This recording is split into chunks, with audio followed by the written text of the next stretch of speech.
चला, आपण जे पाहिलं आता ते पाहिलं की ऍब्सोल्यूट प्रोहिबिशन पाहिलं, पूर्ण प्रतिबंध पाहिला. आता याच्यानंतर आपल्याला त्याच्यातलाच दुसरा पार्ट पाहायचा आहे, रिलेटिव्ह प्रोहिबिशन, सापेक्ष प्रतिबंध. मग आता काय सांगितलंय माहितीये का, मुस्लिम लॉ मध्ये काही असे प्रतिबंध दिलेले आहेत, ते कसे आहेत, रिलेटिव्ह आहेत, पण ऍब्सोल्यूट नाहीयेत. म्हणजे काही असे सापेक्ष आहेत परंतु पूर्ण नाहीयेत. मग याच्यामध्ये काय सांगितलंय, व्हायोलेटिंग दिस प्रोहिबिशन रेंडर ए मॅरेज इरेग्युलर. आणि ज्याने कुणे ह्या रिलेटिव्ह प्रोहिबिशन मध्ये जर विवाह केलेला असेल तर तो विवाह कसा बोलला जाईल, तर इरेग्युलर, अनियमित विवाह बोलला जाईल. आणि पण कसा, की तो वाईड म्हणून डिक्लेअर केला जाणार नाही, रद्द म्हणून बोलला जाणार नाही, तर अनियमित असा बोलला जाईल. मग याच्यामध्ये काय सांगितलंय तुम्हाला, जर हा अनियमित विवाह आहे, हा जर व्हॅलिड करायचा असेल किंवा नियमित विवाह जर करायचा असेल, तर त्याच्यामध्ये ज्या काही इरेग्युलॅरिटीज दिलेल्या आहेत, अनियमितता दिलेल्या आहेत, त्या काय करायच्यात, आपल्याला सुधाराव्या लागतील, असं ह्या मुस्लिम लॉ मध्ये सांगितलं गेलंय रिलेटिव्ह प्रोहिबिशन मध्ये. मग आता हे जे रिलेटिव्ह प्रोहिबिशन आहेत ते 5 प्रकारचे आहेत. तर त्याच्यातला पहिला आहे अनलॉफुल कंजंक्शन, बेकायदेशीर संयोग. दुसरा आहे पॉलिगेमी और मॅरिंग ए फिफ्थ वाईफ, बहुपत्नीत्व किंवा 5व्या पत्नीशी विवाह करणे. अब्सेन्स ऑफ प्रॉपर विटनेसेस, योग्य साक्षीदार नसणे. डिफरन्स ऑफ रिलीजन, धर्मांतील फरक. आणि 5वं आहे मॅरेज ड्युरिंग इद्दत और वुमेन अंडरगोईंग इद्दत, इद्दत दरम्यान विवाह किंवा इद्दत चालू असलेल्या महिला, असं सांगितलेलं आहे. हे आपण रिलेटिव्ह प्रोहिबिशन मध्ये, सापेक्ष प्रतिबंधामध्ये पाठ पाहणार आहे. याच्यामध्ये काय सांगितलंय माहितीये का, अनलॉफुल कंजंक्शन मध्ये, बेकायदेशीर संयोग मध्ये काय सांगितलंय, की जो मुस्लिम मॅरेज आहे ना, तो मॅरेज करण्यापासून त्याला वंचित केलं जातं, की 2 स्त्रिया असतील त्या कशा क्लोजली रिलेटेड इच अदर असतील तर. म्हणजेच आपण मगाची जी कॉन्सॅग्युनिटी पाहिली, एकरूपता पाहिली, त्या एकरूपतेच्या अंतर्गत ज्या स्त्रिया आहेत किंवा त्याची जी पहिली बायको आहे ती आणि जी दुसरी बरोबर लग्न करत आहे ती जी दुसरी स्त्री आहे ती क्लोजली रिलेटेड नसावी. म्हणजेच कशी, की त्या दोघी सख्या सिस्टर नसाव्या, सख्या बहिणी नसाव्यात. आणि जर असं जर झालं तर तो विवाह कसा मानला जातो, इरेग्युलर विवाह मानला जातो, त्याला बोललं जातं फासीद, असं बोललं जातं.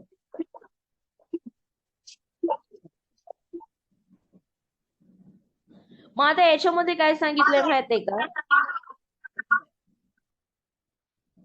की कशा प्रकारे इरेग्युलर विवाह मानला जाईल. तर सुनी काय सांगतो माहितीये का, की जेव्हा एखादी व्यक्ती ह्या बेकायदेशीर संयोगाचं जर उल्लंघन करत असेल आणि जर त्याने ती जर मॅरेज परफॉर्म केलेली असेल, ती मॅरेज जर ते विवाह जर रचला असेल, तर तो विवाह कसा मानला जाईल, अनियमित, इरेग्युलर मानला जाईल.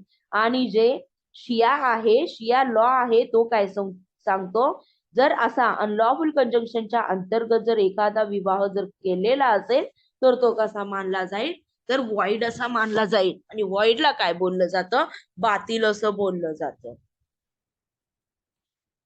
कविता, याच्यामध्ये जर तुम्हाला जर काही जर असं सेंड करायचं असेल तर. काय मॅम?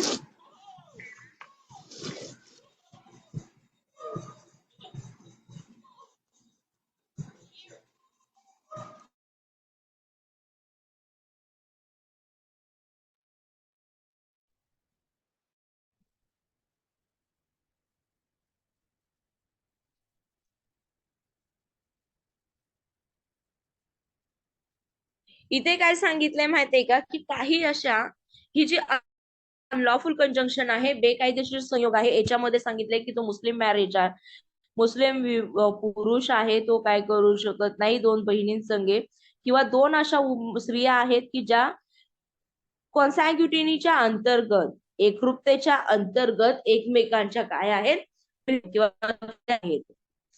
आणि जर असं जर म्हणजेच कोणतं ऍफिनिटी असेल किंवा फोस्टरेज असेल किंवा कन्सॅग्युनिटी असेल याच्या अंतर्गत रिलेटेड आहेत. आणि जर अशी जर मॅरेज जर झाली तर ती मॅरेज कशी मानली जाते? शियाच्या अंतर्गत वॉइड मानली जाते आणि सुनीच्या अंतर्गत इरेग्युलर अशी मानली जाते. मग याच्यानंतर आपल्याला काय पाहायचंय की समजा त्याने काय केले माहितीये का, एक हजबंड आहे, त्याने त्याच्या पहिली बायको आहे जी लिगली वेडेड आहे त्याच्या बरोबर तिच्याशी विवाह केलेला आहे. पण त्याने काय केलं, तिची जी बहीण आहे ना ब्लड रिलेशन कॉन्सॅग्युनिटीच्या अंतर्गत तिची जी ब्लड रिलेशनची बहीण आहे तिच्याशी जर विवाह केला तर पहिला विवाह कसा मानला जातो? व्हॅलिड मानला जातो आणि दुसरा विवाह इनव्हॅलिड मानला जातो किंवा त्याला इरेग्युलर बोललं जातं.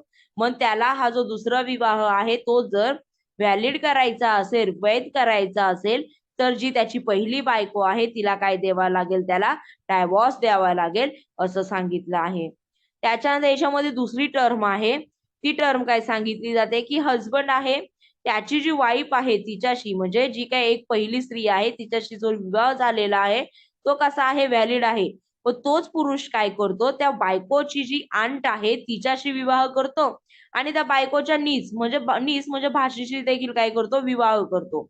मग हे जे भाषेशी आणि तिची जी आंट आहे तिच्याशी जो विवाह केलेला आहे तो कसा बोलला जाईल? इनव्हॅलिड बोलला जाईल. आणि जर विवाहाला जर व्हॅलिड करायचं असेल म्हणजे कसं इरेग्युलर बोलला जाईल. त्याच्यातले जी काही इनरेग्युलॅरिटी आहे त्या काढून टाकायच्या आहेत. मग त्याला काय करावे लागेल माहितीये? त्याची जी पहिली जी बायको आहे तिला काय करावं लागतं? डायव्हॉर्स द्यावा लागतो. आणि नंतर जी त्याची दुसरी बायको आहे त्याची म्हणजे त्याच्या बायकोची आंट आहे ती मॅरेज काय होते? लिगल होते. आणि मग बायकोची जी नीस आहे, भाची आहे, तिच्या बरोबर त्याने लग्न केलेलं असेल तर बायकोच्या वाईफला आंटला काय करावं लागेल? त्याला डायव्हॉर्स द्यावा लागेल. तेव्हा तिसरी मॅरेज काय होईल? व्हॅलिड होईल. म्हणजेच काय सांगितलं याच्यामध्ये ह्या दोन कन्सेप्ट सांगितलेल्या आहेत. त्याच्यानंतर आपला याच्यातला पार्ट आहे दुसरा, तो आहे पॉलिगेमी किंवा मॅरिंग ए फिफ्थ वाईफ. आता हा जो कायदा आहे ना तो काय सांगतो माहितीये का? शिया लॉच्या अंतर्गत जर एखादा मुस्लिम पुरुष जर 5व्या स्त्रीशी जर विवाह करत असेल तर तो विवाह कसा मानला जातो? वॉइड, रद्द विवाह असा मानला जातो. आणि त्याचबरोबर काय सांगितले माहितीये का? जे काही स्पेशल मॅरेज ऍक्ट आहे 1954च्या इंडियामधला त्याच्या अंतर्गत जर मुस्लिम पुरुषाने जर त्यांची मॅरेज जर रजिस्टर केलेली असेल तर तो दुसरी देखील मॅरेज करू शकत नाही असं सांगितलंय. मग आता राहिलं शिया लॉ. आता याच्यामध्ये काय केलंय माहितीये का? पॉलिगेमी मीन्स काय सांगितलंय की प्लुरॅलिटी ऑफ ए वाईफ्स म्हणजेच काय की एकापेक्षा जास्त बायका असणं किंवा लग्न करणं, विवाह करणं. मग याच्यामध्ये काय सांगतं सुनीमध्ये की जर एखादा मुस्लिम पुरुष त्याच्या पहिल्या 4 बायका असताना 5व्या बायकोशी जर विवाह करत असेल तर तो विवाह इरेग्युलर मानला जाईल आणि म्हणजेच अनियमित मानला जाईल. आणि ह्या विवाहामधली ही इरेग्युलॅरिटी आहे, अनियमितता आहे, ती जर काढून टाकायची असेल तर त्या 4 पैकी एका बायकोला त्याला काय द्यावा लागेल? डायव्हॉर्स द्यावा लागेल असं सांगितलं आहे. मुस्लिम लॉ मध्ये काय केलंय की परमिट केले मुस्लिम पुरुषाला काय केले? परमिशन दिलेली आहे कशाची? पॉलिगेमीची म्हणजेच काय? बहुपत्नीत्वाची. आणि त्याचबरोबर तिथे एक रिस्ट्रिक्शन देखील लावले की हा जो मुस्लिम पुरुष आहे तो जास्तीत जास्त 4 विवाह करू शकतो आणि ते 4 विवाह कसे मानले जातील? व्हॅलिड असे बोलले जातील. आणि जो 5वा विवाह आहे जर त्याने जर एखादा 5वा विवाह केला तर तो इरेग्युलर बोलला जातो. तर समजलं पॉलिगेमी? मम्मा ये पेज फाड़ने देखी. पॉलिगेमी समजली? ये पेज फाड़ने. हो मॅम समजली ना? आणि याच्या अगोदरचा जो पार्ट होता तो समजला? हा ते म्हणजे बायकोच्या बहिणी बरोबर किंवा आंटी किंवा नीस बरोबर नाही करू शकत आणि जर करायचं असेल तर त्याला बायकोला डिवोर्स द्यावा लागेल. आणि हाजी एका तो 4 बरोबर. बायका ठेवू शकतो आणि जर त्याला 5वी बायको करायचीच असेल तर त्याला 4 पैकी कोणत्या तरी एकीला डिवोर्स द्यायला लागेल कारण की एका ह्याला तो 4च ठेवू शकतो. हा, हे कुठे सांगितले? सुनी लॉ मध्ये सांगितले बरोबर. हा सुनी कायद्यामध्ये सांगितले. आणि शिया कायदा काय सांगतो, 4 ज्या बायका आहेत त्या तुमच्या व्हॅलिड मानल्या जाईल. 5वी जी मॅरेज आहे ती काय मानली जाईल, पूर्णपणे रद्द, वॉइड मानली जाईल. तर समजलं हे पॉलिगेमी ही कशामधली आहे, रिलेटिव्ह प्रतिबंधा याच्यातली, हा रिलेटिव्ह प्रतिबंधामधली आहे, सापेक्ष प्रतिबंधामधली आहे. त्याच्यानंतर याचा जो तिसरा पार्ट आहे तो आहे ऍब्सेन्स ऑफ ए प्रॉपर विटनेसेस. आता ऍब्सेन्स ऑफ प्रॉपर विटनेसेस कशा प्रकारे तुम्ही सांगू शकता, मी ऑलरेडी काल डिस्कस केलंय. आपल्याला काय सांगितलंय माहितीये का, सुनी कायद्याच्या अंतर्गत जेव्हा तुम्ही जर एखादा विवाह करत असाल आणि त्यामध्ये जर तुमच्याकडे प्रॉपर विटनेस नसेल, योग्य साक्षीदार नसेल, तर ती मॅरेज कशी मानली जाते, इरेग्युलर मानली जाते. म्हणजेच आपल्याला काय सांगितलंय याच्यामध्ये की तुम्हाला जर सुनी कायद्याच्या अंतर्गत जर विवाह जर करायचा असेल तर त्याच्यासाठी किती विटनेस लागतात, 2 मेल विटनेस किंवा 1 मेल आणि 2 फिमेल विटनेस. आणि ते विटनेस कसे असावे, सेन असावे, त्याचबरोबर मुस्लिम असावे आणि मेजर किंवा अडल्ट असावे. हे आपण पाहिलं होतं. हे कुठे, सुनीमध्ये. समजा ह्या सुनी कायद्याच्या अंतर्गत जर एखाद्याने विदाऊट विटनेसेसच्या आधारावरती जर विवाह रचला असेल तर तो विवाह कसा मानला जातो, इरेग्युलर. मग हा जो इरेग्युलर विवाह आहे तो जर तुम्हाला म्हणजेच अनियमित विवाह, नियमित विवाह किंवा आपण म्हणू शकतो व्हॅलिड विवाह, वैध विवाह जर म्हणून करार जर द्यायचा असेल तर त्यांना काय करावं लागतं, हे जे काही विटनेस आहे ना त्यांच्या समोर परत लग्न करावं लागतं.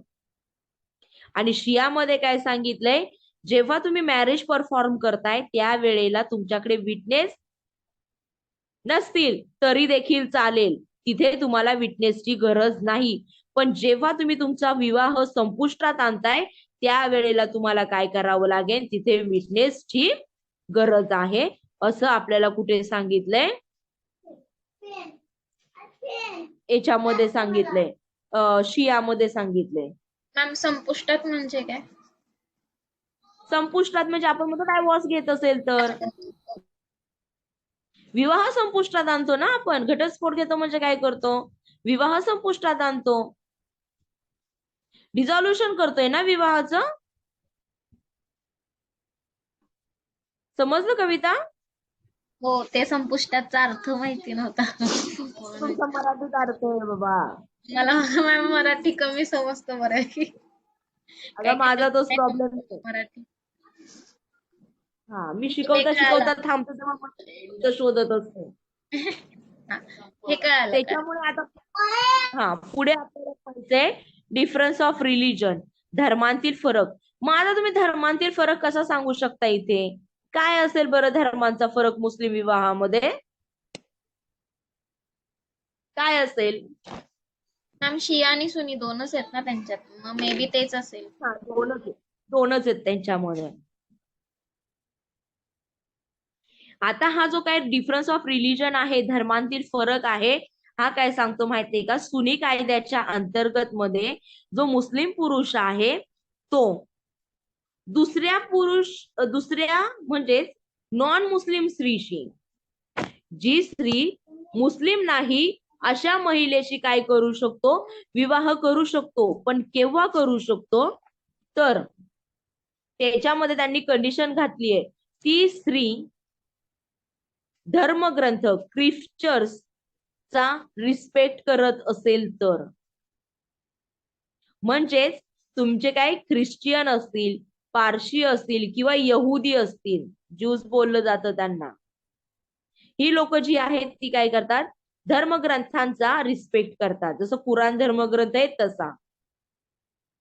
मग ते काय सांगितलंय, सुनीच्या अंतर्गत जर एखादा मुस्लिम पुरुष काय करतोय, नॉन मुस्लिम स्त्रीशी विवाह करतोय, तर तो कधी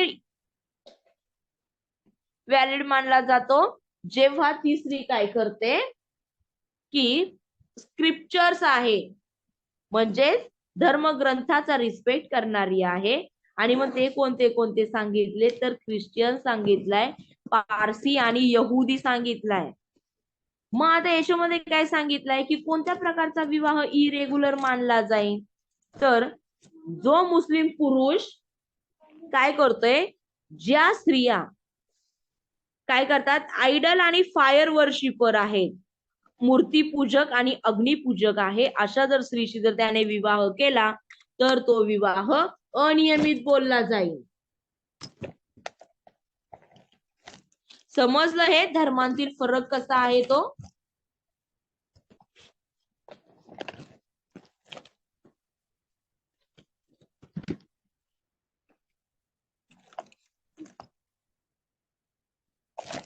समजलं कविता? नाही मॅम, आपण सुनीचंच बघितलं ना आता, ते शियाचं नाही कळालं. नाही, मी सुनीच विचारते. ते शेवटचा मूर्तीपूजक आणि फायर पूजक म्हणजे नक्की नेमकं कोणते नाही कळालं. आपण कोण आहे, मूर्तीपूजक आहे ना? हो हिंदू मूर्तीपूजक आहेत का? हो हो. आणि आपल्याच काही हिंदूंमध्ये अग्निपूजक आहेत, अग्नीची पूजा करणारे. हा बरोबर. मग अशी जी स्त्री आहे तिच्याशी जर ह्या मुस्लिम पुरुषाने जर विवाह केला तर तो अनियमित, इरेग्युलर विवाह आहे असं मानलं जाईल. आता समजलं? हो मॅम. मग आता याच्यामध्ये काय सांगितलंय माहितीये का, जी कोणी स्त्री आहे, मुस्लिम स्त्री आहे, आणि जर याच्यामध्ये काय सांगितलंय, शियाच्या अंतर्गत जो कोणी व्यक्ती नॉन मुस्लिम स्त्रीशी जर विवाह करत असेल तर तो विवाह रद्द विवाह बोलला जाईल, वॉइड असं सांगितलं जाईल. शियाच्या अंतर्गत मुस्लिम पुरुषाला नॉन मुस्लिम स्त्रीशी विवाह करण्याचा अधिकार नाही. पण याच्यामध्ये एक स्कॉलर आहे, फैजी नाव आहे, ते काय सांगतात की शियामध्ये नाही, पण त्यांचं एक मत आहे ह्या डिफरंट रिलीजनच्या संदर्भामध्ये. फैजी काय सांगतात की जर अशी जर मॅरेज जर परफॉर्म केलेली असेल तर ती काय बोलली जाईल, वॉइड बोलली जाईल. आणि मुल्ला नावाचे जे स्कॉलर आहे ते काय सांगतात, ही जी मॅरेज आहे ती इरेग्युलर बोलली जाईल. तर समजलं हे डिफरन्स ऑफ रिलीजियस दोन्ही कायद्यांमधला, शिया आणि सुनी मधला? ठीक आहे. त्याच्यानंतर आपला जो पुढचा पार्ट आहे याच्याच मधला 5वा, तो काय बोललाय, मॅरेज ड्युरिंग इद्दत और वुमेन अंडरगोईंग इद्दत, इद्दत दरम्यान विवाह. मग आता काय झाले माहितीये का, आपल्याला इद्दत जर पाहायचं असेल तर इद्दत काय सांगितलंय की एक असा वेटिंग पिरियड आहे जेव्हा त्या मुस्लिम स्त्रीचा हजबंडची डेथ झाली आहे किंवा तिची जी मॅरेज आहे ती डायव्होर्सच्या आधारावरती संपुष्टात आलेली असेल, मग अशा याच्यामध्ये एक टाइम पिरियड फिक्स केलेला आहे, त्याच्यानंतर की ती स्त्री काय करू शकत नाही, दुसऱ्या पुरुषाशी विवाह करू शकत नाही, रिमॅरी होऊ शकत नाही, ती दुसरं लग्न करू शकत नाही त्या पिरियड मध्ये. त्या पिरियडला काय बोललंय, इद्दत, IDDAT, इद्दत. मग आता मॅरेज जी आहे ती डिझॉल्व कशी होते, संपुष्टात कशी येते, तर 2 प्रकारे येते. एक आहे तो डायव्हॉर्स आणि दुसरा आहे डेथ ऑफ हजबंड, घटस्फोट आणि तिच्या हजबंडचा मृत्यू. मग याच्यामध्ये काय केलंय माहितीये का, त्यांचे असे पार्ट दिलेले ते आपण पाहणार आहे की कोणते आहे. त्याच्यामध्ये काय सांगितलंय माहितीये का, आता हा जो इद्दत आहे त्याचा ड्युरेशन ऑफ इद्दत सांगितलाय, इद्दतचा कालावधी. मग आता कालावधी काय केलाय माहितीये का, 4 प्रकारामध्ये डिव्हाइड केलेला आहे. तो कसा सांगितलाय की इद्दत ऑफ ए विडोहुड, जी काही विधवा स्त्री आहे ती जी विधवत्वाची जी इद्दत आहे ती कशी आहे, तर जेव्हा जर एखाद्या मुस्लिम स्त्रीचा हजबंड जर मरण पावला असेल तेव्हा तिला काय केलंय, दुसरा विवाह करण्यापासून प्रोहिबिट केलंय.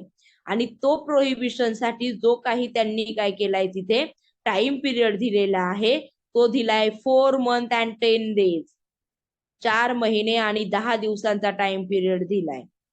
तो तिला काय करायचाय, तिच्या हजबंडची मृत्यू झाल्याच्या नंतर ह्या 4 महिने 10 दिवसामध्ये ती कोणत्याही पुरुषाशी, दुसऱ्या पुरुषाशी विवाह करू शकत नाही असं सांगितलंय. त्याच्यानंतर याच्यामध्ये दुसरा आहे इद्दत ऑफ प्रेग्नंट वुमेन, म्हणजे जी महिला गर्भवती आहे तिच्या संदर्भामधला इद्दत पिरियड कोणता, तर काय सांगितलंय माहितीये का, जर एखादी विधवा स्त्री जर प्रेग्नंट असेल आणि तिच्या हसबंडची डेथ झाली असेल, अशा वेळेला ती काय करते, इद्दत पिरियड ऑब्झर्व करते. पण तो इद्दत पिरियड किती दिवसांपर्यंत चालतो, जोपर्यंत ती स्त्री त्या मुलाला जन्म देत नाही, डिलिव्हरी होत नाही, तिथपर्यंत तिला तो पाळावा लागतो. आणि काय सांगितलंय माहितीये का, जर तिचा हसबंड वारल्याच्या नंतर तिला किती दिवसांचा पिरियड पाळायचा आहे, 4 महिन्याचा आणि 10 दिवसाचा. आणि ह्या पिरियडच्या अगोदर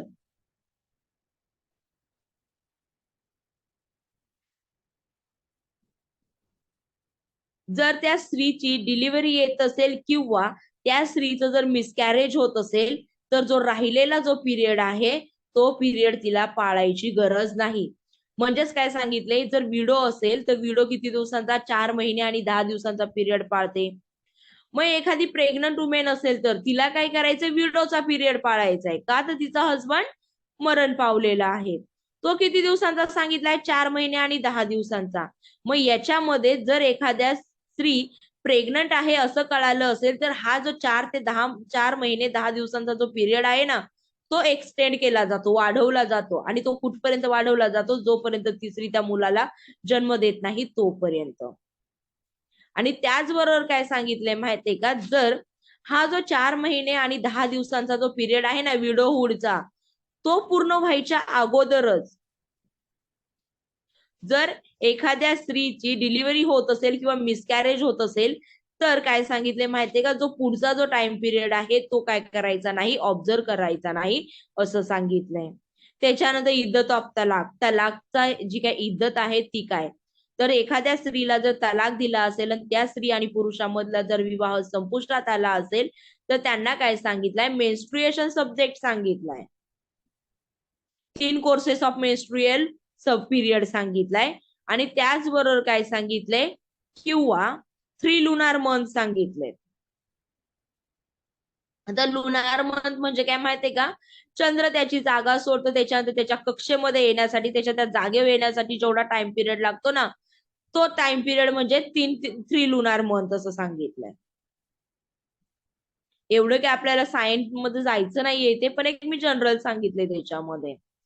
म्हणजेच काय सांगितले, त्या स्त्रीला जर तिची मॅरेज आहे ती डायव्होर्सच्या रूपाने जर संपुष्टात आली असेल, तर तिचं काय सांगितले, 2 प्रकारे इद्दत पिरियड पाहिला जातो. एक, तिच्या 3 कोर्सेस ऑफ मेन्स्ट्रुएशन, म्हणजेच विवाह घटस्फोट झाल्याच्या नंतर तिच्या 3 वेळा जी काही मेन्स्ट्रुअल सायकल आहे ती येऊन गेली पाहिजे तोपर्यंत. आणि दुसरा पिरियड सांगितलाय 3 लुनार मंथचा सांगितलाय. आणि त्याचबरोबर काय सांगितलंय, की जर ही मुस्लिम स्त्री जर डायव्होर्सच्या टायमाला जर प्रेग्नंट असेल, तर जो इद्दतचा पिरियड आहे तो तिला डिलिव्हरी होतपर्यंत पूर्ण करायचा आहे. तोपर्यंत डिलिव्हरी होतपर्यंत ती स्त्री दुसऱ्या कोणत्याही पुरुषाशी विवाह करू शकत नाही. मग आता त्याच्यामध्ये आता ह्या आपण पाहिल्या नॉर्मल कन्सेप्ट पाहिल्या, एक विडो असेल तर, एक प्रेग्नंट असेल तर, आणि एक घटस्फोटित असेल तर. मग आता याच्यामध्ये आपण जो मगाशी अनियमित विवाहाच्या संदर्भामध्ये पाहिला होता ना कन्सेप्ट, मग असा जर एखादा विवाह अनियमित असेल तर त्याचा मग इद्दत पिरियडची काय कन्सेप्ट आहे ती पाहायची आहे. जर एखादा इरेग्युलर विवाह असेल तर, आणि जर त्या पार्टी पुरुष आणि स्त्री जर ऍक्च्युअल कन्झ्युमेशनच्या अगोदर जर सेपरेट होत असतील, तर त्यांना तो इद्दत पिरियड पाळायची गरज नाही. आणि काय सांगितले, जर त्यांच्यामध्ये मॅरेज कन्झ्युमेशन झालं असेल, तर ती जी स्त्री आहे तिला काय करावं लागेल, हा जो इद्दत पिरियड आहे तो पाळावा लागेल. आणि मग तो सेम जो वरती सांगितला आहे त्याप्रमाणे विडोहुडचा, प्रेग्नंटचा आणि तलाकचा. तर समजलं?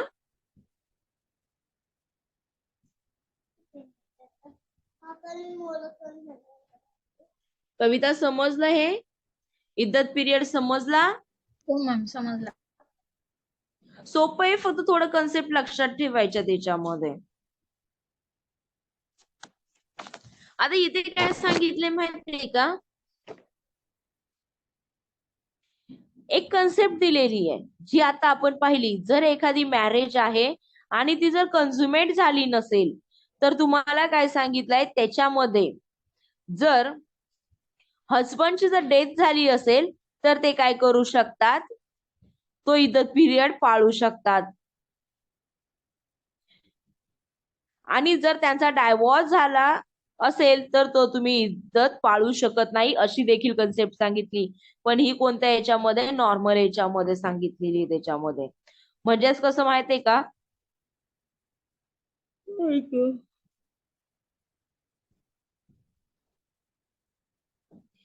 ही एक टर्म दिलेली आहे. त्याच्यानंतर काय सांगितलं याच्यामध्ये, जर एखादी स्त्री आहे आणि तिचा हसबंड काय झालेला आहे, डेथ झालाय, पण तिला ह्या डेटची जी न्यूज आहे ना, ती न्यूज कधी भेटली, काही काळांतराने भेटली. मग तिला जो इद्दतचा पिरियड पाळायचा आहे, ती ज्या दिवशी तिला न्यूज भेटली आहे की तुझा हसबंड गेला आहे, त्या दिवसापासून तो इद्दत पाळायचा नाही, तर ज्या दिवशी त्याची डेथ झालेली आहे त्या दिवसापासून तो इद्दत पिरियड तिला पाळायचा आहे, असं सांगितलं आहे.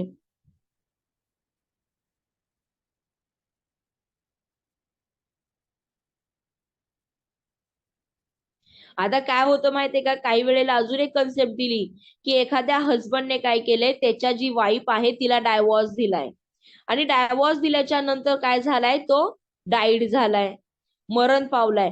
पण काय झालंय माहितीये का, ती काय करत होती, हा जो डायव्हॉर्सचा जो इद्दत पिरियड होता ना, तो ती ऑब्झर्व करीत होती, ती तो पाळीत होती. आणि तो पाळत असताना जर तिचा जर हसबंड जर डेथ झाला, तर काय करायला लागतं माहितीये का, ती जी मुस्लिम स्त्री आहे ती काय करते, फ्रेश नवीन इद्दत पिरियड पाळायला सुरुवात करते. आणि तो इद्दत पिरियड किती आहे, 4 महिने आणि 10 दिवसांचा. आणि ते कसं सांगितलंय की ज्या दिवशी तिचा हसबंड मृत्यू पावला आहे त्या दिवसापासून तो पाळण्यासाठी काय करावं लागतं, त्यांना सुरू करावं लागतं. तर समजल्या ह्या 4-5 कन्सेप्ट काय आहेत त्या इद्दतच्या. हा मॅम समज. हा, मग आता याच्यामध्ये काय सांगितलंय माहितीये का, हा तर तुम्ही इद्दत पिरियड तर पाळताय, ठीक आहे. त्याचबरोबर ती स्त्री आहे ती दुसऱ्या एखाद्या पुरुषाशी त्या पिरियड मध्ये विवाह करू शकत नाही. म्हणजेच काय सांगितलंय माहितीये का, का विवाह करू शकत नाही, समजा जर एखाद्या स्त्रीला डायव्हॉर्स दिलेला असेल आणि ती स्त्री त्या पिरियड मध्ये 3 मेन्स्ट्रुअल पिरियड का दिलाय माहितीये का, या 3 मेन्स्ट्रुअल पिरियड मध्ये ती स्त्री प्रेग्नंट आहे की नाही याची गोष्ट कळते. मग ते जे चाइल्ड असतं ना बॉर्न होणार, त्या चाइल्डची लिगॅलिटी, वैधता, याच्यावरती प्रश्न उभे राहतात. आणि हे प्रश्न उभे नाही राहावा म्हणून काय केलंय, हा इद्दत पिरियड त्यांना पाळण्यासाठी दिलाय. आणि व्हिडिओच्या याच्यामध्ये देखील काय सांगितलंय, तीच कन्सेप्ट आहे याच्यामध्ये. मग आता ही जी इद्दतच्या पिरियड जर एखादी स्त्री जर पाळत असेल, तर त्या स्त्रीला काही असे अधिकार दिल्यात आणि कर्तव्य दिलेली आहेत पुरुषाला. ती कोणती, ती आपल्याला पाहिजे.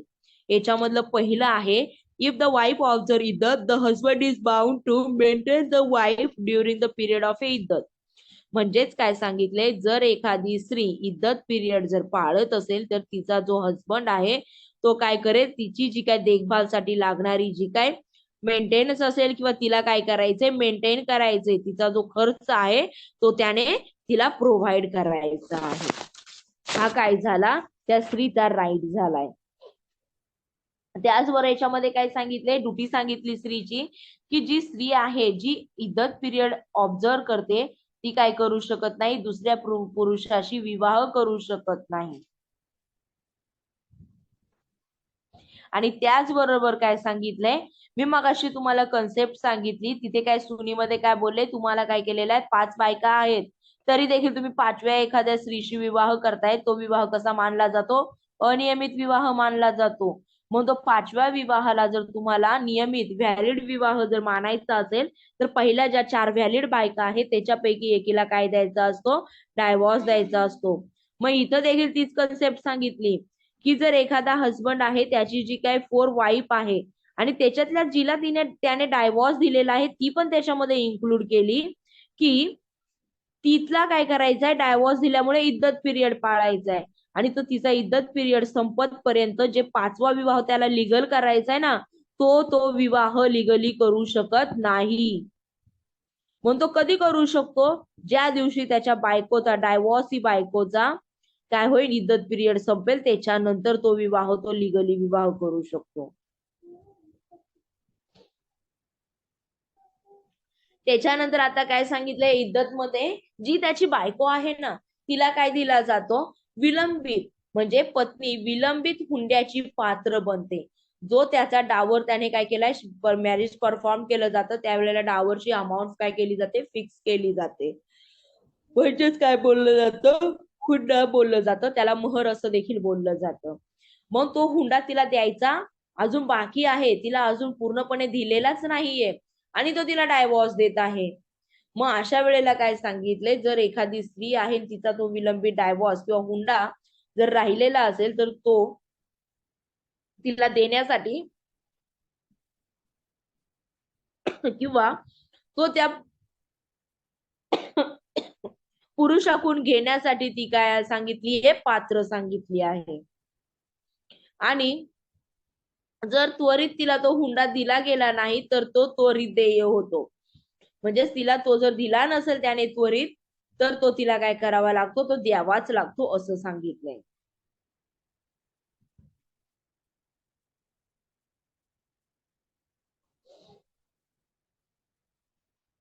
त्याचबरोबर याच्यामध्ये काय सांगितलंय माहितीये का,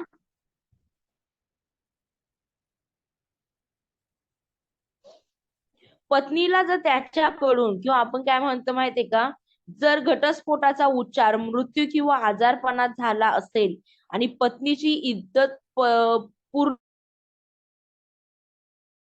पती जर मरण पावला असेल तर तिच्या पतीसह, सॉरी, जर घटस्फोटाचा उच्चार मृत्यू किंवा आजारपणात झाला असेल आणि पत्नीची इद्दत पूर्ण होण्यापूर्वी पती जर मरण पावला असेल तर पत्नीला त्याच्याकडून वारसा मिळण्यास पात्र आहे. म्हणजे जे काही वारसाची जी काही घटक आहे किंवा आपण म्हणू शकतो जे काही प्रॉपर्टी वगैरे आहे, जे काय आहे त्याचा तिला काय आहे, पाती तो घेण्यासाठी पात्र आहे असं सांगितलंय त्याच्यामध्ये.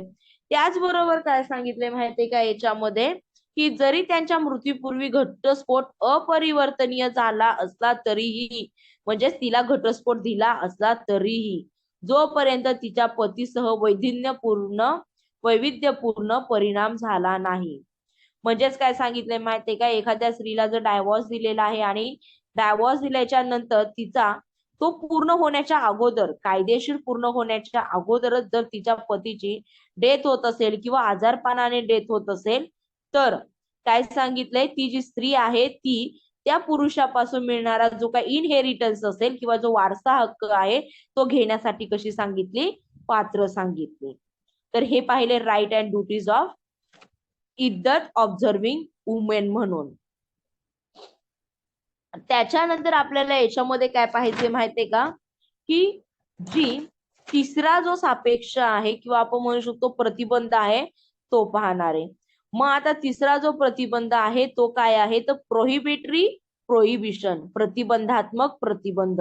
मग याच्यामध्ये काय सांगितलंय, की हा जो प्रतिबंधात्मक प्रतिबंध आहे ना तो कोणत्या प्रकारचा आहे, तर त्याचे दोन पार्ट केलेत. पहिला आहे पॉलिएंड्री, म्हणजे काय, बहुविवाह सांगितलाय. मग आता हा पॉलिएंड्री कुणाचा, स्त्रीचा सांगितलाय. पुरुष जर एकापेक्षा जास्त जर बायका करत असेल तर त्याला बायगेमी बोललं जातं. आणि स्त्रीचे वैवाहिक जे काही एक वैवाहिक आपण म्हणू शकतो जो एकापेक्षा जास्त जर हसबंड असतील तर त्याला काय बोललं जातं, पॉलिएंड्री असं बोललं जातं. त्याच्यानंतर दुसरा सांगितलाय a Muslim women marrying a non मुस्लिम.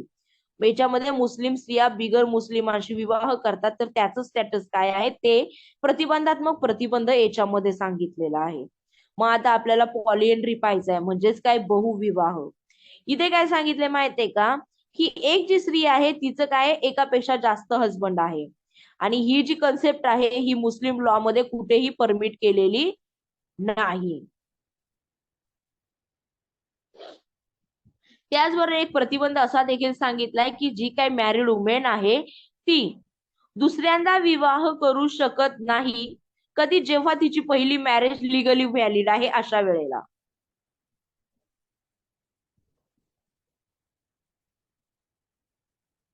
त्याचबरोबर जी मुस्लिम वुमेन असा जर एखादा विवाह करत असेल तर तिला काय केलं जाईल, पनिश केलं जाईल किंवा लायबल केलं जाईल. कशाच्या अंतर्गत? जो आपला भारतीय दंड संहिता आयपीसीच्या अंतर्गत सेक्शन 494 दिलाय ना पॉलिएंड्री, त्याच्या अंतर्गत तिला काय केलं जाईल, लायबल केलं जाईल, पनिशेबल केलं जाईल. आणि त्याचबरोबर त्या लग्नामधनं जे काही चिल्ड्रन बॉर्न होईल, ज्या मुलाचा जन्म होईल, ते कसं मानलं जाईल, इलेजिटिमेट, अवैध मानलं जाईल. तर समजलं पॉलिएंड्री. त्याच्यानंतर याच्यामध्ये मी दुसरा पार्ट सांगितला, a Muslim women marrying a non Muslim. मुस्लिम स्त्रिया बिगर मुस्लिमांशी विवाह करतात. मग याचं स्टॅटस काय होतं? जर एखाद्या मुस्लिम स्त्रीने नॉन मुस्लिम स्त्री पुरुषाशी जर विवाह केलेला असेल तर तो विवाह कसा सांगितलाय की नॉट परमिटेड सांगितलाय. मुस्लिम स्त्रीला नॉन मुस्लिम पुरुषाशी विवाह करण्याची परवानगी नाही. आणि समजा जर असा जर एखादा विवाह जर घडला असेल तर तो कसा सांगितलाय, इरेग्युलर सांगितलाय, सुनीमध्ये सांगितलाय. आणि शियामध्ये मुस्लिम स्त्रीला नॉन मुस्लिम पुरुषाशी विवाह करणं, तर तिने जर तो जर विवाह केला असेल तर तो वॉइड म्हणजे रद्द सांगितलाय. तर समजलं प्रोहिबिटरी प्रोहिबिशन, प्रतिबंधात्मक प्रतिबंध. त्याच्यानंतर आपल्याला चौथं जे पार्ट आहे डिग्री, ती पाहायची आहे डायरेक्टरी प्रोहिबिशन, निर्देशिक प्रतिबंध. ही कुणी दिलेली आहे माहितीये की कायद्याने दिलेली आहे अशी सांगितलेली जाते. मग याच्यामध्ये पहिला येतो मॅरिंग ए वुमेन इन्सियंटे, म्हणजेच गर्भवती स्त्रीशी विवाह करणे. मग जर एखादा जो पुरुष आहे तो काय करतोय, एखाद्या गर्भवती स्त्रीशी विवाह करतोय, तर तो विवाह कसा मानला जाईल, बेकायदेशीर मानला जाईल. त्याच्यानंतर प्रोहिबिशन ऑफ डायव्हॉर्स, घटस्फोटास बंदी.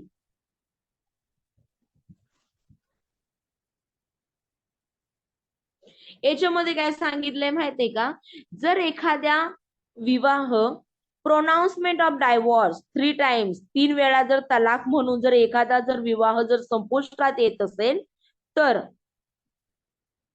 त्यांच्यामध्ये रियुनियन होणं, म्हणजे जे हजबंड वाईफ आहे त्यांच्यामध्ये परत एकत्रीकरण येणं कसं सांगितलंय, प्रतिबंधात्मक सांगितलंय. मग इथे काय सांगितलंय, आणि जर असे यांना ज्यांनी काय केलंय, ट्रिपल तलाकच्या आधाराद्वारे तलाक घेतलेला आहे, मग अशी व्यक्ती काय करू शकते माहितीये की त्यांना परत लॉफुली एकत्र यायचे. मग अशा वेळेला काय करणार माहितीये, जी ती स्त्री आहे ना मुस्लिम स्त्री, तिला काय करावं लागतं, दुसऱ्या एखाद्या मुस्लिम पुरुषाशी विवाह करावा लागतो आणि तिथे ती मॅरेज कन्झ्युमेट करावी लागते. त्याच्यानंतर तिला तिथे डायव्हॉर्स घ्यावा लागतो. आणि तो डायव्हॉर्स घेतल्याच्या नंतर ती काय करू शकते, जो तिचा फॉर्मर हजबंड आहे तिच्याशी विवाह करू शकते. आणि यालाच हलाल मॅरेज असं देखील बोललं जातं. थर्ड पार्ट आहे मॅरिंग ड्युरिंग मॅम एक मिनिट पिल्ग्रिमेज, कट होईल. तीर्थयात्रा.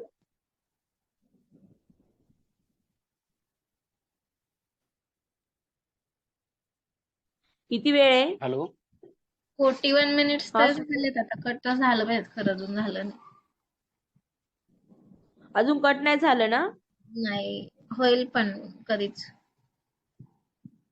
किती सेकंद आहे की काय असं?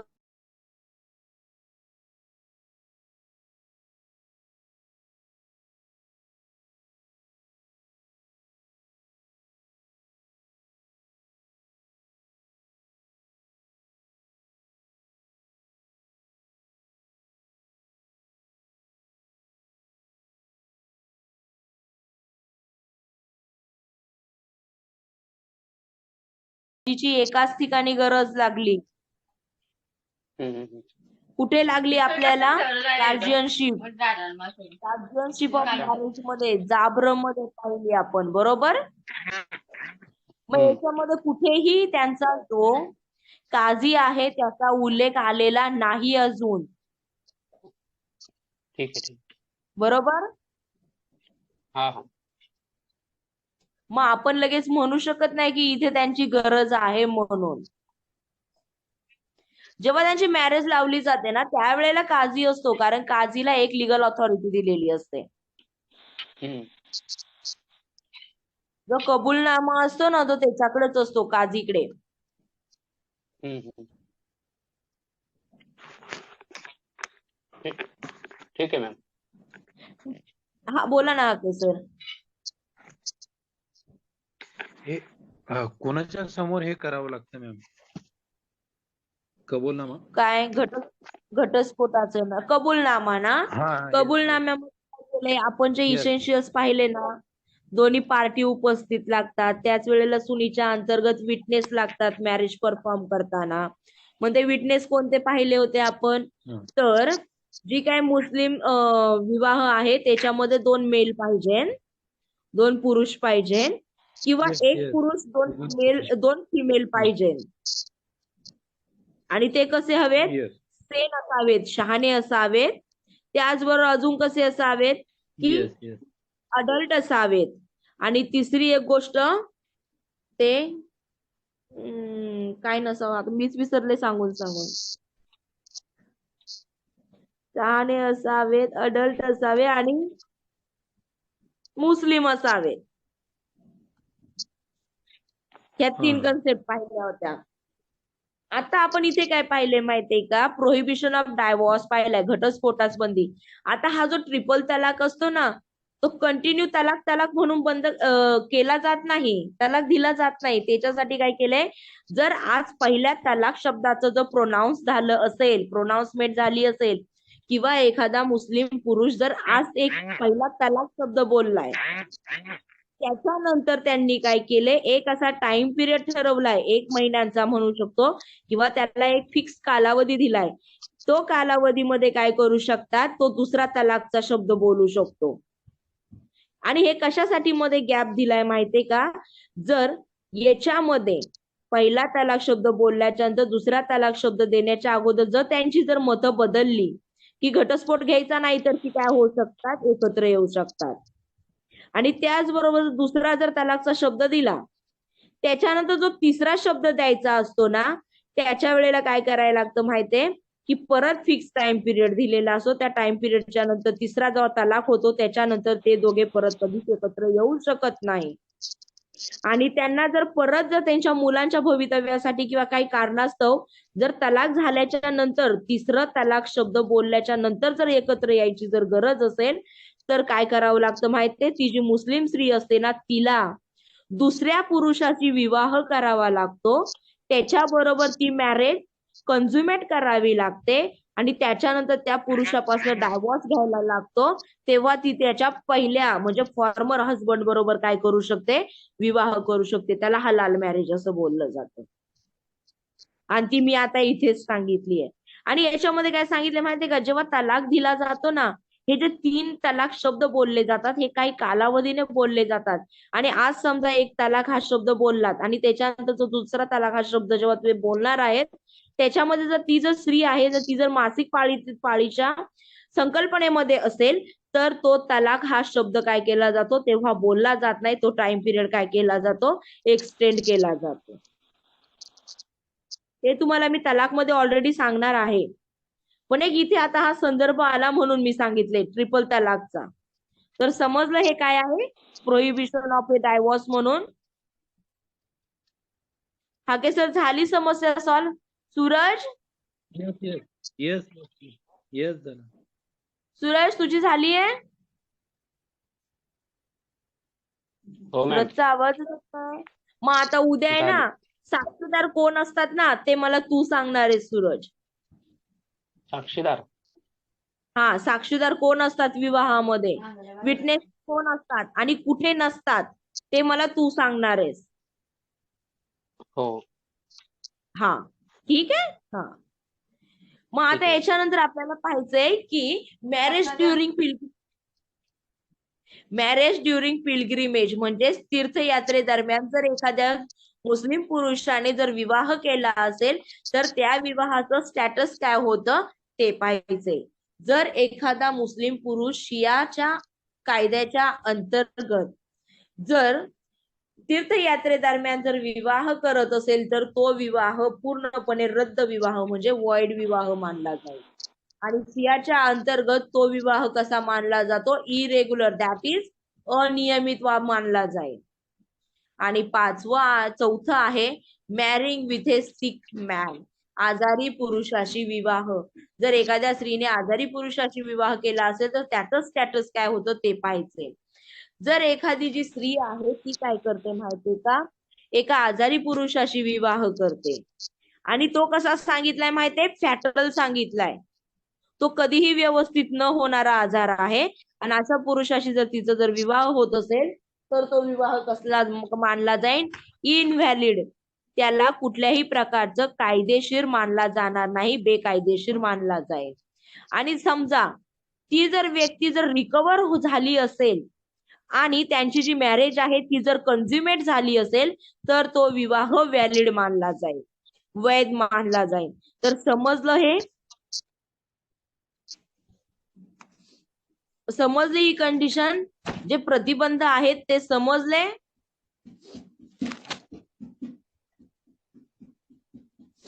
कविता? हो मॅम समजलं. हा.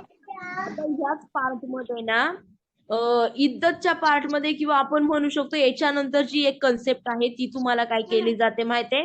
2 मार्कासाठी किंवा ह्याच्यामध्ये ती ह्याच्यामध्ये पर्यायाला विचारली जाते. याच्यामध्ये हम्म. जे आता हे सगळे डिस्प्यूट्स असतील किंवा आर्ग्यूज असतील हे आपल्या इंडियन कोर्ट मध्ये चालणार की मुस्लिम लॉच्या त्यांच्या ह्याच्यामध्ये चालणार? हे मुस्लिम लॉ आपण पाहतोय, पर्सनल लॉ पाहतोय सर. येस, पण आपल्या ज्युरिडिक्शन मध्ये चालणार का? आपल्या कोर्ट किंवा सिव्हिल आणि ह्याच्यामध्ये चालणार का? आता मला एक सांगा, आपल्या हिंदूंमध्ये जेव्हा आपण हिंदूंची मॅरेज परफॉर्म करतो, ठीक आहे, त्यावेळेला 7 फेरे घेतले जातात. हो. ते कुठे सांगितलेत? तुमच्या हिंदूच्या कायद्यामध्ये सांगितलेत. हो.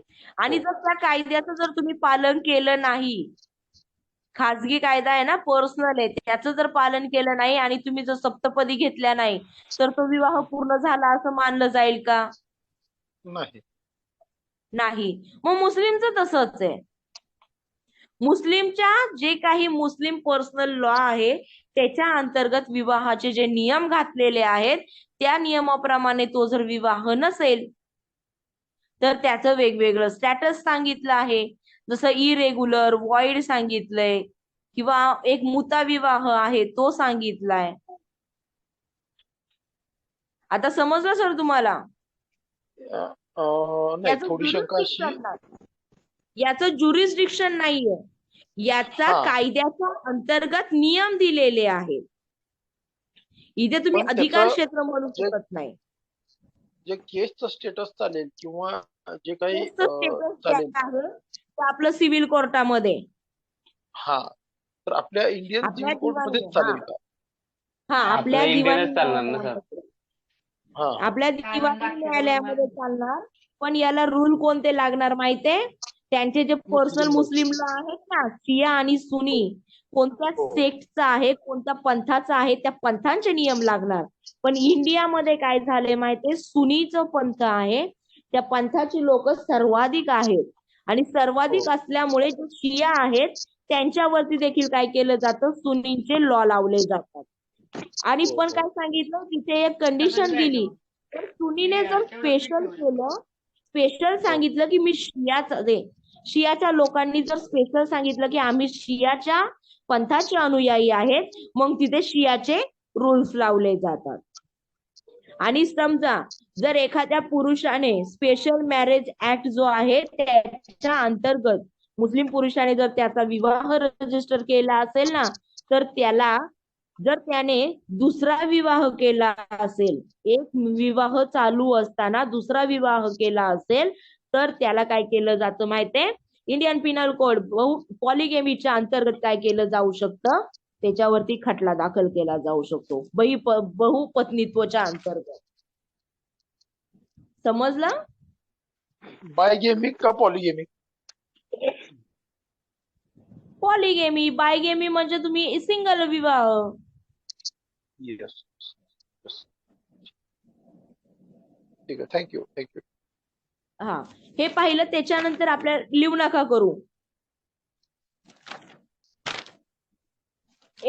शार्पनर कुठे आहे ते त्याच्यामध्ये ठेव, त्याचा कव्हर खराब करू नको. चल हो साईडला. याच्यामध्ये काय सांगितलंय माहितीये का, एक कन्सेप्ट आहे खिलवत अल साहिया, म्हणजेच व्हॅलिड रिटायरमेंट सांगितली, वैध निवृत्ती सांगितली. खिलवत KHILWAT, खिलवत डॅश US डॅश साहिहा SAHIHA, साहिहा म्हणजेच काय, व्हॅलिड रिटायरमेंट, वैध निवृत्ती. म्हणजेच काय सांगितलंय माहितीये का, याच्यामध्ये हा जो काही सुनी कायदा आहे तो काय सांगतो की जे हजबंड आणि वाईफ आहेत ना, ते काय केले, अलोन ठेवले, पण एकत्र ठेवले. आणि त्या वेळेला त्यांना कोणत्याही प्रकारचे लीगल म्हणजे कायदेशीर, नैतिक किंवा शारीरिक अडथळा निर्माण केला नसेल. अशा पिरियडला वैध निवृत्ती असं म्हटलं जातं. काही समजलं का हा पार्ट? थोडाफार समजला की नाही?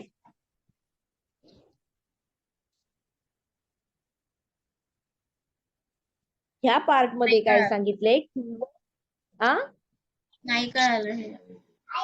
ठीक आहे. खिलवत साहिया, आवाज व्हॅलिड. आवाज तुटतोय तुमचा, त्यामुळे थोडं डिस्कनेक्शन होतंय. ठीक आहे. याच्यामध्ये काय सांगितलंय, खिलवत साहिया म्हणजे व्हॅलिड रिटायरमेंट, वैध निवृत्ती सांगितली. म्हणजेच काय सांगितले माहितीये का, वैवाहिक संभोगामध्ये कायदेशीर, नैतिक आणि शारीरिक अडथळा नसलेल्या परिस्थितीत जेव्हा पती पत्नी एकत्र एकटे असतात तेव्हा त्याला वैध निवृत्ती मध्ये असल्याचं म्हटलं जातं. फॉर एक्झाम्पल काय माहितीये का, जो काही एक त्यांच्या याच्यामध्ये टर्म आहे किंवा हिंदीमध्ये टर्म आहे, तिला बोललं जातं सुहागरात. मग त्या गोष्टीमध्ये, कन्झ्युमेशनच्या गोष्टीमध्ये कोणताही कायदेशीर किंवा नैतिक किंवा शारीरिक अडथळा नाही आणि ते दोघे पती पत्नी काय आहेत, एकत्र आहेत. अशा जो पिरियड आहे त्याला काय बोललं जातं, वैध सेवानिवृत्ती असं बोललं. ते वैध निवृत्ती असं बोललं जातं. रिटायरमेंट म्हणजे सेवानिवृत्ती, तर इथे आपल्याला सेवानिवृत्ती शब्द नाही घ्यायचा, फक्त निवृत्ती हा शब्द घ्यायचा आहे.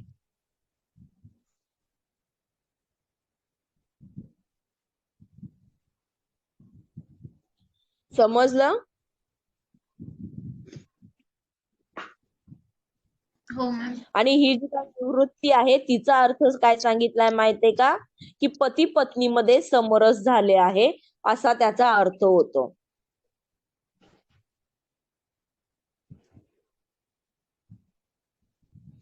मग याच्यामध्ये काय सांगितलंय माहितीये का, सुनीच्या मध्ये काय सांगितलंय, ही जी काय व्हॅलिड रिटायरमेंट आहे तिचा इफेक्ट काय सांगितलाय, तर जी काय ऍक्च्युअल कन्झ्युमेशन आहे ती सांगितली. मग ही ऍक्च्युअल कन्झ्युमेशन कशासाठी, जो काय त्या मुस्लिम स्त्रीला जो डावर दिला जातो ना त्याच्यासाठी सांगितलाय हा जो व्हॅलिड रिटायरमेंट. त्याचबरोबर जे काही चिल्ड्रन जन्माला येणार असेल त्याच्या पॅटर्निटीसाठी सांगितलाय. आणि त्याचबरोबर त्या स्त्रीला जो इद्दत पिरियड ऑब्झर्व करायचा आहे त्याच्यासाठी ही व्हॅलिड रिटायरमेंटची जी कन्सेप्ट आहे ती सुनी कायद्यामध्ये सांगितली. आणि सुनी कायदा अजून काय सांगतो की ही जी काय वाईफ आहे ना तिला जर इद्दत पिरियड ऑब्झर्व करायचा असेल तर त्याच्यासाठी कंडिशन टाकली की जरी त्या पती पत्नींची जी काय मॅरेज आहे ती कन्झ्युमेट झाली नसेल, ऍक्च्युअल कन्झ्युमेट झाली नसेल, तरी देखील ही जी व्हॅलिड रिटायरमेंट आहे ती झाली आहे असं मानलं जातं. आणि शिया काय म्हणतो माहितीये का, ही जी व्हॅलिड रिटायरमेंट आहे हिचा असा कुठल्याही प्रकारचा काही इफेक्ट नाहीये आणि याच्यामध्ये जे काही ऍक्च्युअल कन्झ्युमेशन आहे त्याला मान्यता देखील नाहीये.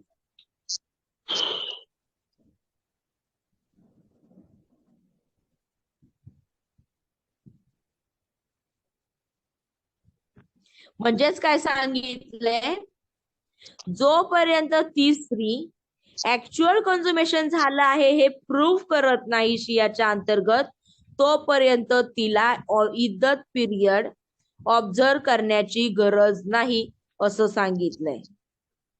मग आता ही जी व्हॅलिड रिटायरमेंट आहे तिच्या मागचा पर्पज काय, उद्देश काय, तो पाहायचा आहे. आणि तो कुठे सांगितलाय, फतवा आई आलमगिरी यांच्या अकॉर्डिंग सांगितलंय. ते काय म्हणतात की काय ह्या मॅरेजचा पर्पज आहे मॅरेज मध्ये व्हॅलिड रिटायरमेंटचा, तर पहिला for confirmation of a dower, हुंडा निश्चित करण्यासाठी. दुसरा for establishment of a paternity, पितृत्वाच्या स्थापनेसाठी. तिसरा आहे ऑब्झर्वेशन ऑफ इद्दत, इद्दत पाळण्यासाठी. त्याच्यानंतर चौथा आहे wife's right of a maintenance, पत्नीच्या उदरनिर्वाहाच्या अधिकारासाठी. आणि त्याच्यानंतर पाचवा आहे पुरुषाने 5वी पत्नी घेतल्यास किंवा पत्नीच्या बहिणीशी लग्न केल्यास त्याचा जो विवाह आहे तो बेकायदेशीर ठरवण्यासाठी. तर समजलं हे खिलवत सहाय्या म्हणजे काय, व्हॅलिड रिटायरमेंट म्हणजे काय. कुणाला काही समस्या आहे त्याच्या संदर्भामध्ये?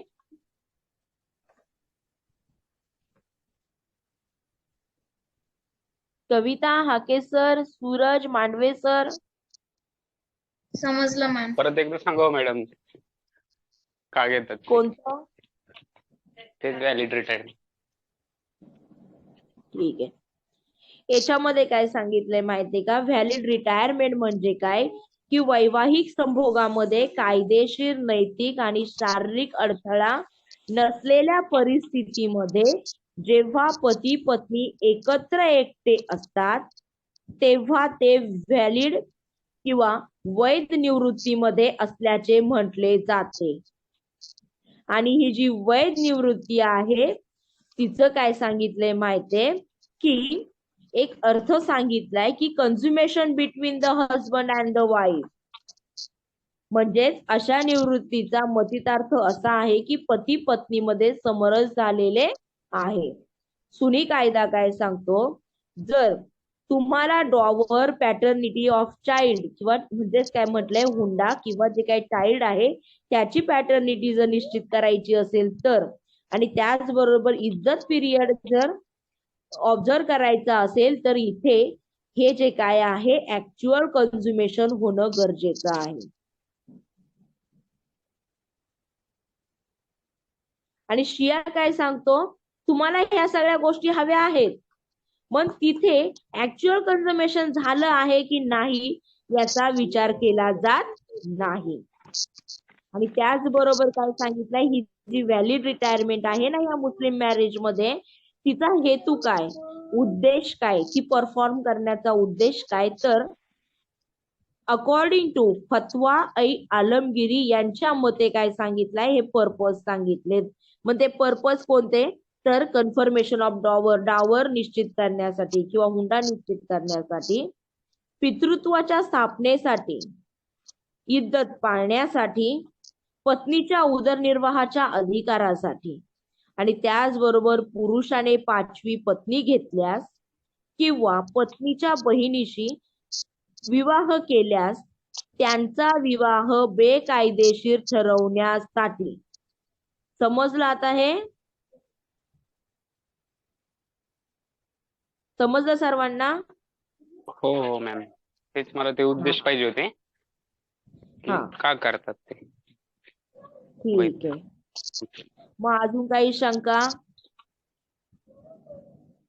आपण याचा रिकॅप तुम्ही वाचल्याच्या नंतर उद्याच्या लेक्चरला घेऊया. बर बर. हा, कारण तुम्ही वाचून आलात ना, मग रिकॅप घ्यायला मला थोडासा इंटरेस्ट वाटतो. बरं. तर समजलं हे? हो. हम्म. काही शंका?